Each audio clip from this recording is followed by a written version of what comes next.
Hello, my name is William, the Avid reader, and today I'm reviewing The Guns of the South, written by Harry Turtledove in 1992.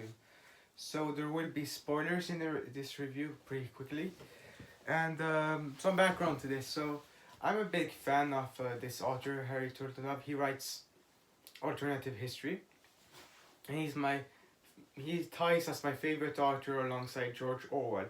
Now Orwell writes the more political critique of society, while Turtledove he writes a more historic portrait of society. So it's two interesting subjects, and my favorite subjects are politics and history. So they go well together. So yeah, my favorite author, Harry Turtledove.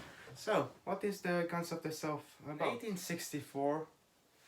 The Confederates are quite close of losing the American Civil War, or as it is known in the book, the Second American Revolution.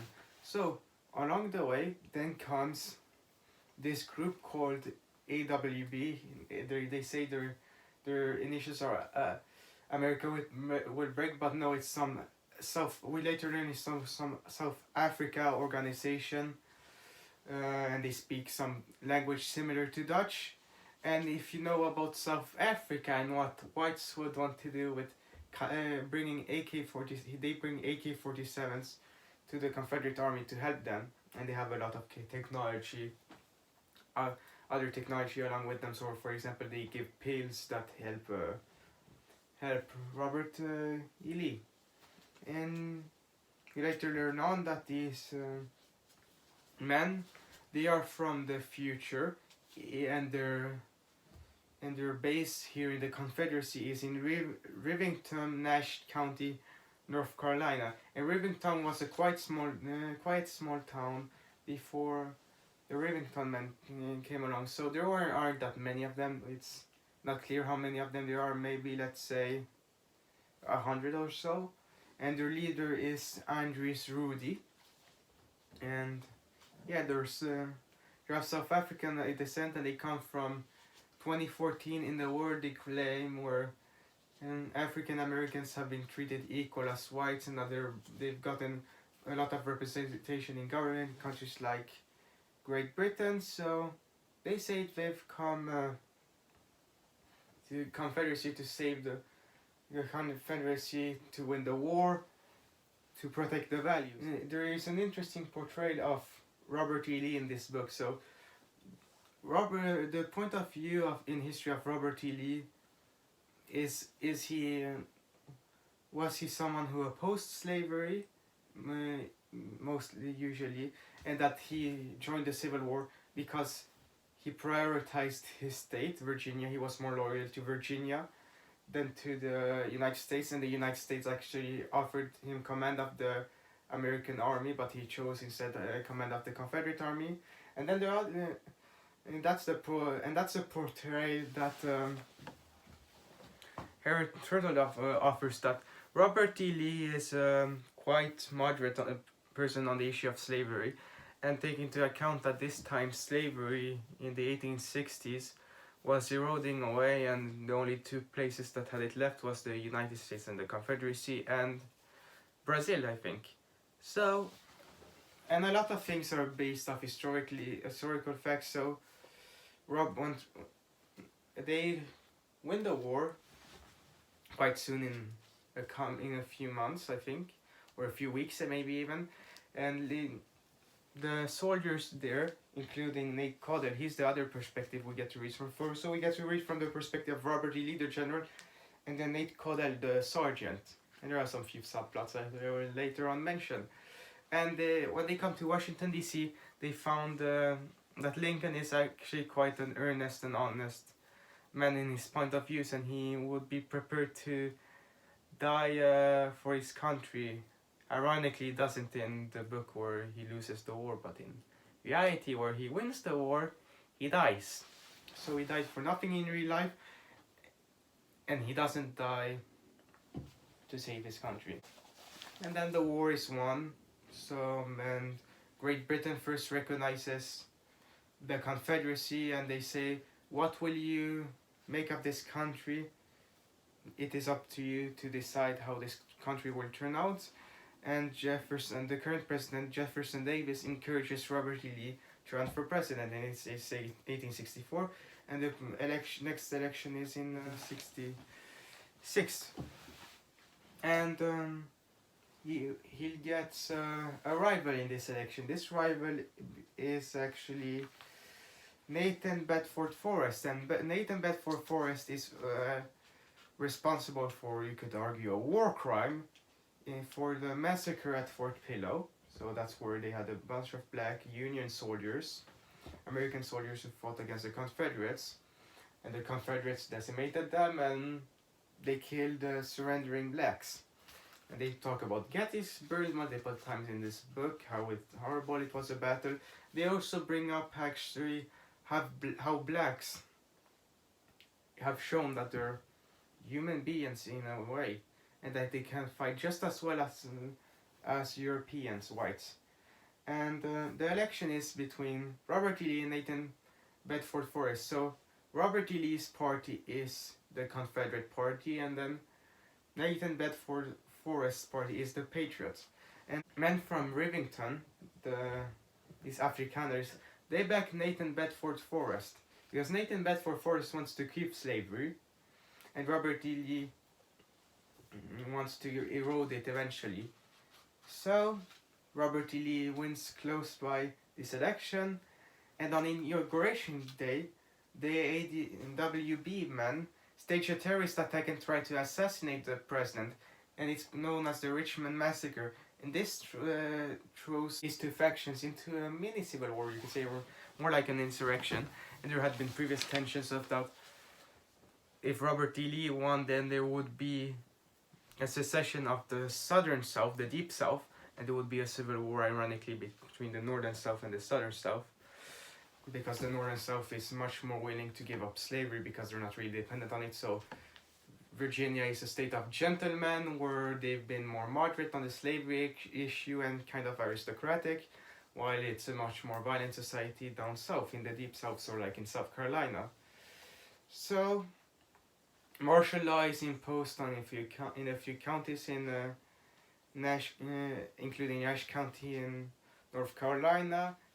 They get into a battle to defeat the Remington men, and in the process, they at the headquarters in Richmond. They've got two headquarters in Richmond, Virginia, that's the capital, and then they've got in Remington, North Carolina, a small village. So first they get to Richmond, where they finally unlock the place, and they get to discover a bunch of technology, which they are going to get to use. And then in Rivington,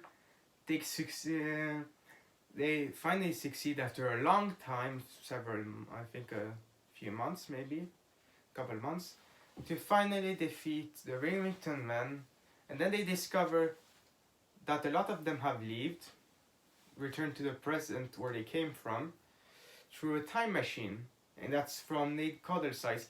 And then he shoots at it, and it basically explodes. So, yeah, the opportunity for the other Rivington men, other America will break men, to get back to the future is closed, and they all surrender. And you've got several dozens to surrender, and one of them is actually the leader, Andrews Roddy. And soon after he surrenders, a black slaves kills him with a broken bottle, and none of the Confederate soldiers kill him.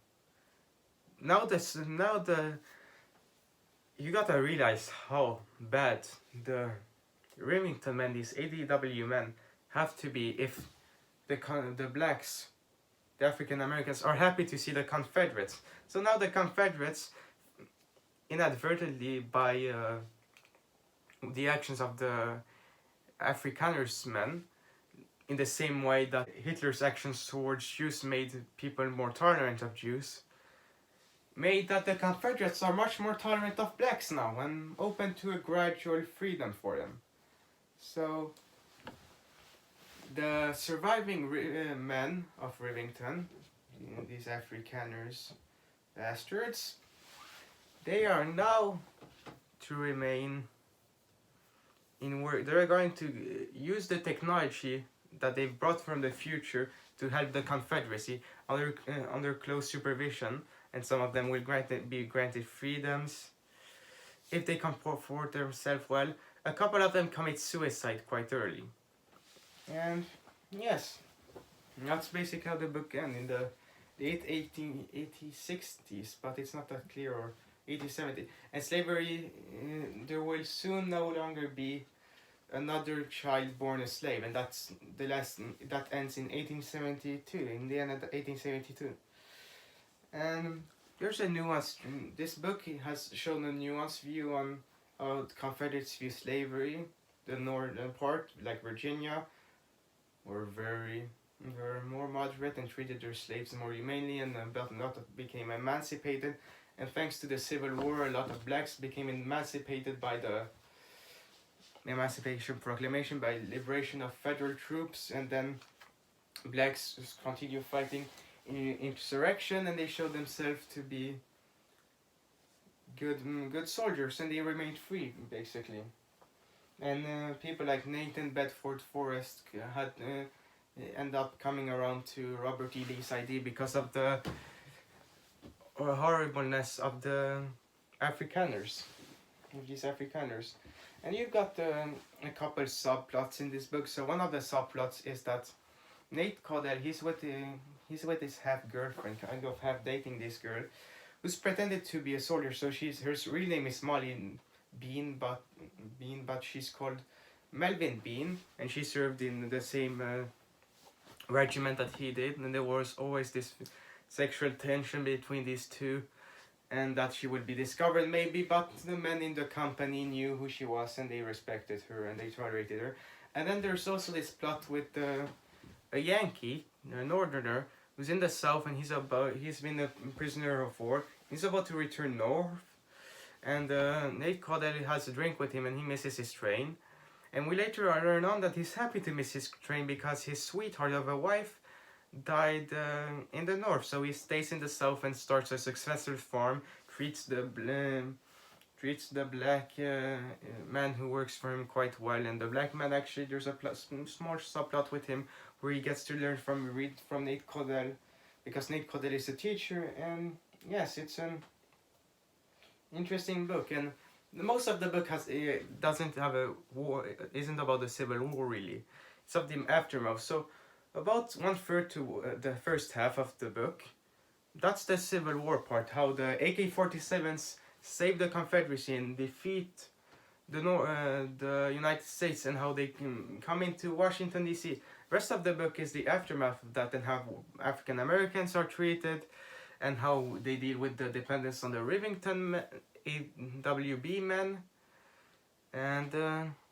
yes, and the relations with, yeah.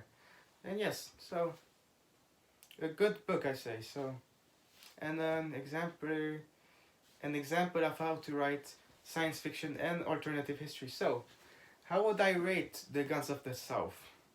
I would say an 8. So, all Harry Turtledove have read so far are at least decent, and this was pretty good. But